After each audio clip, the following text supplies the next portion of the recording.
आखिर हमें इस लड़ाई में लड़ने के लिए किन हथियारों की जरूरत है, कैसे वेपन्स होने चाहिए?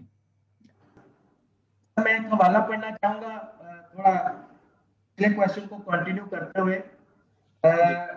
ज़ात उसका 3रा बाब और पहली आयत। जी मुख्तसर में ये एक दो चीजें पहले करना चाहता हूँ। लिखा है, और ये वो कौमें हैं जिनको खुदावंद ने रहने दिया ताकि उनके वसीला से इसराइलियों में से उन सब को जो कनान की सब लड़ाइयों से वाकिफ ना थे आजमाए। वक्त मकसूद ये था कि बनी इस्राइल की नस्ल के खासकर उन लोगों को जो पहले लड़ना नहीं जानते थे, लड़ाई सिखाई जाए ताकि वो वाकिफ हो जाए। तो पहली बात यह है कि खुदा की मर्जी है कि हम इस जंग में उतरे और इस जंग को लड़े, और हमारे लिए खुदा खुद ऐसी अपॉर्चुनिटीज आने देता है, जिस तरह मैंने पहले कहा, जो हमारी तरक्की और ग्रोथ का बायस बनते हैं।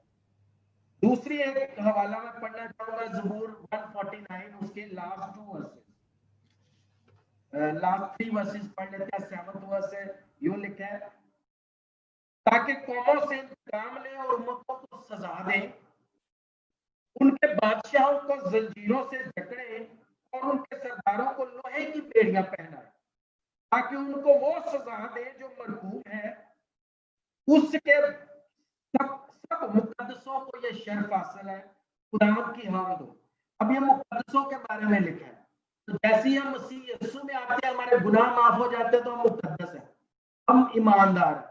जिस तरह मैंने कहा कि ये हर ईमानदार की जिम्मेदारी है कि वो वॉरफेयर करे, और मैं नबी साहब की उस बात से एग्री करता हूँ। हमेशा मैं ये कहता हूँ कि जंग जो है वो हमारी है।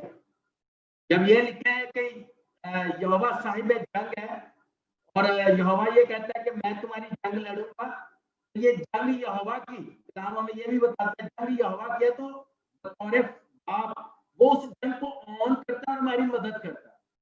जिस तरह जवेद साहब ने बताया, जो 3 पॉइंट्स दिए, ये हथियार आपको उन्होंने बताया, ये बेसिकली खुदा अपॉइंट करते हैं हमारी लाइफ के अंदर, और ईमानदार मुकद्दस होते हुए ये हमारा हक बन जाता है।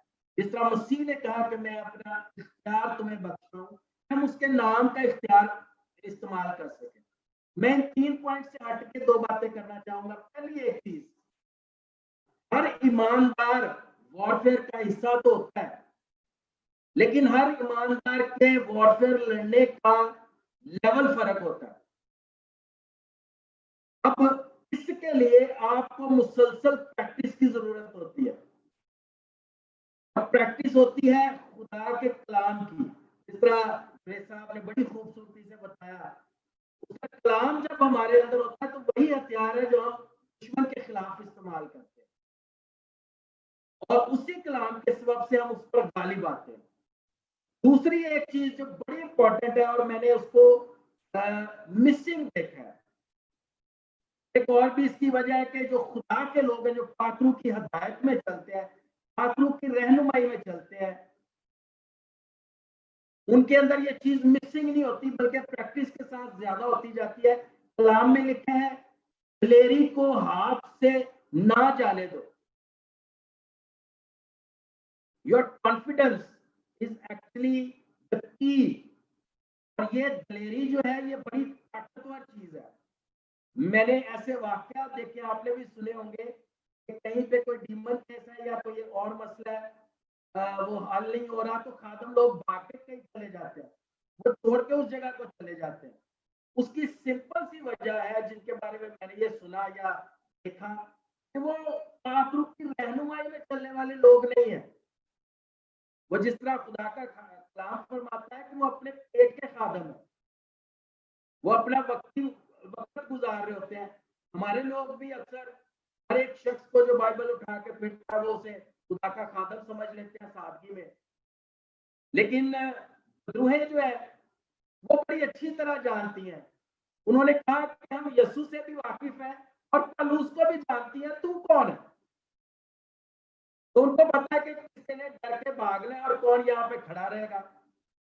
तो दिलेरी जो है, दिलेरी का रूह हमें बख्शा गया है। और ये दिलेरी आती कैसे है? इसका सिर्फ एक हल है, वे साहब इसको बता चुके हैं। जितना ज्यादा आप खुदा के कलाम से भरते चले जाएंगे, आखिर आपको उतना ही इस्तेमाल करेगा। मैं ये समझता हूँ कि खुदा का रूह कभी भी किसी फाइट में डायरेक्ट नहीं आता, किसी भी स्पिरिचुअल वॉरफेयर के अंदर खुदा का रूह नहीं आता। वो हमेशा अपने होस्ट को, अपने एंजल्स को भेजता है। जिस तरह की लड़ाई होती है उस हिसाब से, उनके रैंक के हिसाब से, लेकिन वो बैठा रहनुमाई जरूर करता रहता है कि यहाँ पे कैसे स्टेप्स लेने हैं और कैसे इस वॉरफेयर को जीता जा सकता है। तो उसकी रहनुमाई बहुत ज्यादा जरूरी होती है। और मैं ये हमेशा कहता हूँ कि जितना आप कलाम को जानते हैं, समझते हैं, खुदा का रूह उतना ही आपसे बोलता है। खुदा के कलाम को समझने की भूख और प्यास रखना, ये आपकी जिम्मेदारी है। और यही असल में वो प्रैक्टिस है जो आप करते जाते हैं, और यही प्रैक्टिस आपको दलेरी देती चली जाती है। और फिर कलाम की वो वर्ष जो है वो सबके लिए पूरी होती है कि दुश्मन की सारी कुदरत पर गालिब हो, थोड़ी बहुत नहीं, सारी कुदरत पर गालिब आना, ये असल में हमारी फतह का लेवल है जो होना चाहिए। और मेरे नजदीक जो बेसाब ने पॉइंट्स दिए, उसके आगे मैं ये दो ऐड कर रहा हूँ, ताकि नबी साहब और जरूर बताते हैं। Thank you.